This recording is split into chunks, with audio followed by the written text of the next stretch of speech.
اور ان کا نام تھا خولہ بنت ثعلبہ رضی اللہ تعالی عنہ، اور وہ اپنی کہانی خود ہی نریٹ کرتی ہیں، جہاں وہ یہ فرماتی ہیں کہ ان کی جو خاوند تھے ان کا نام تھا اوس ابن صامت، اور وہ یہ کہتی ہیں کہ ان کے خاوند ان سے بڑے تھے، ان کا جو برتاؤ تھا اور وہ بہت غصے کے مالک تھے، اور وہ اکثر و بیشتر گالی گلوچ کرتے تھے، اور ہماری ایک دفعہ کسی بات پر کوئی لڑائی ہوئی، یعنی اس کا مفہوم کچھ ایسا بنتا ہے کہ تم جو ہو تم میری ماں کی پیٹھ کی طرح ہو، یعنی کہ تم میری ماں کی طرح ہو، یعنی تم حرام ہو آج کے بعد میرے لیے، سو آج کے بعد میں تمہیں نہیں چھوؤں گا،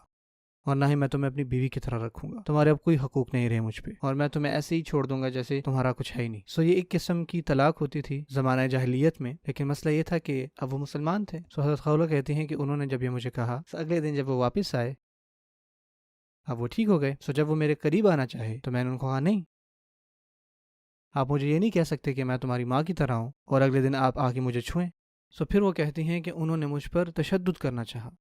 اور اس وقت میں جو ہے ان سے زیادہ اسٹرانگ تھی، اور جبکہ ان کی ایک عمر ہو چکی تھی، تو وہ کہتی ہیں کہ میں نے ان کو دھکا دیا اور میں یہ اپنی شکایت لے کر آپ صلی اللہ علیہ وسلم کے پاس چلی گئی، اور جب وہ آپ صلی اللہ علیہ وسلم کے پاس پہنچی اور ان کو بتایا کہ ان کے ساتھ یہ سب کیا معاملہ ہوا ہے، ہو سکتا تھا کہ اللہ تعالیٰ کچھ پرائیویٹلی آپ صلی اللہ علیہ وسلم پر نازل کر دیتے، تاکہ بلکہ اس سے ہٹ کر یہ ہوا کہ اللہ تعالیٰ نے پوری کی پوری صورت جو ہے وہ نازل کی، سورۃ المجادلہ کے جو شروع کا حصہ ہے اس عورت کی شکایت پر، اور اس صورت کے جو پہلے الفاظ ہیں وہ یہی ہیں کہ قد سمع اللہ قول التي تجادلك في زوجها وتشتكي الى اللہ، کہ اللہ تعالیٰ نے سن لیا ہے اس عورت کی شکایت، اس عورت کا شکوہ جو اپنے خاوند کے بارے میں آپ سے شکایت کر رہی ہے، اور اللہ تعالیٰ سے اپنا شکوہ کر رہی ہیں۔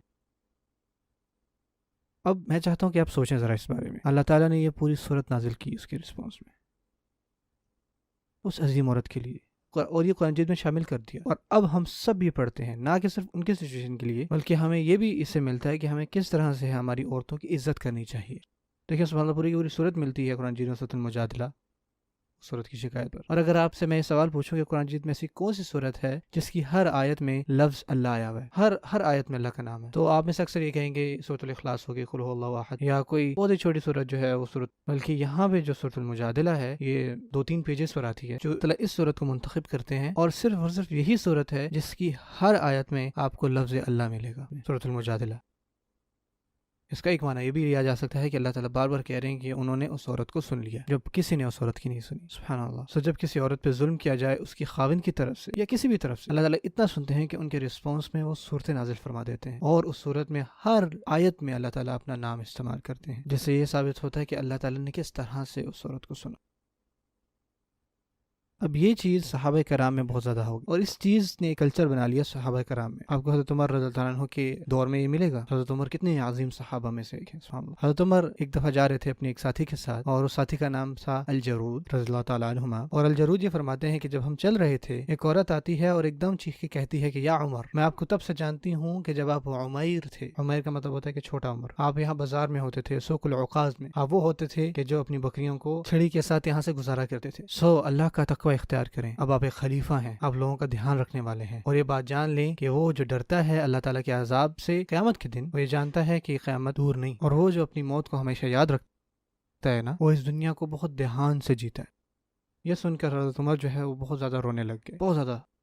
اور الجرود نے اس عورت کو یہ کہا کہ تمہارے ساتھ کیا معاملہ ہے عورت، آپ حضرت عمر کو یہ باتیں کیوں کہہ رہی ہیں، آپ کون ہے جو امیر المؤمنین سے اس طرح سے بات کر سکیں، کوئی بھی خلیفہ سے اس طرح سے بات نہیں کرتا۔ پھر حضرت عمر جو ہے وہ الجرود کو جو ہے وہ پکڑتے ہیں اور ان کو یہ فرماتے ہیں کہ آپ جانتے ہیں کہ یہ عورت کون ہے، یہ ہے خولہ، یہ وہ عورت ہیں جن کی اللہ تعالیٰ نے بات سنی 7 آسمانوں سے، اور آپ یہ سمجھتے کہ میں ان کی بات نہیں سنوں گا۔ سبحان اللہ، یہ کلچر کریٹ ہو گیا صحابہ کرام کے درمیان۔ اور اسی طرح ابن کثیر رحمۃ اللہ علیہ جو ہے وہ اپنی تفسیر میں یہ ذکر کرتے ہیں، ایک اور اس طرح کا قصہ ہوا کہ ایک بندہ جو ہے حضرت عمر سے ملنے آیا، اور ایک دم سے حضرت خولہ آئی، اور حضرت خولہ جو ہے وہ حضرت عمر سے کچھ بات کرنے لگی، اور حضرت عمر نے پوری طرح سے اس شخص کو چھوڑ کر اپنی پوری توجہ جو ہے حضرت خولہ کو دینا شروع کر دی، اور حضرت خولہ جو ہے وہ بولی جا رہی تھی، بات کری جا رہی تھی، اور حضرت عمر بہت ہی ہمبل وے میں وہاں بیٹھے ان کی بہت دھیان سے بات سن رہے تھے۔ اور اسی اسنا میں جو وہ بندہ ہے وہ تھوڑا سا فرسٹریٹ ہوا، اور حضرت عمر کو یہ کہا کہ آپ نے ایک قریشی کو چھوڑ کر اس بوڑھی عورت کو سننا بہتر سمجھا ہے، اور جس سے ہمیں یہ بھی پتہ لگتا ہے کہ حضرت خولہ جو ہیں وہ کسی بڑے قبیلے سے نہیں تھی، سبحان اللہ۔ اور اس دفعہ بھی حضرت عمر نے یہی جواب دیا کہ یہ وہ عورت ہیں جن کو اللہ تعالیٰ نے 7 آسمان سے سنا، اللہ، یہ ہے خولہ بنت ثعلبہ۔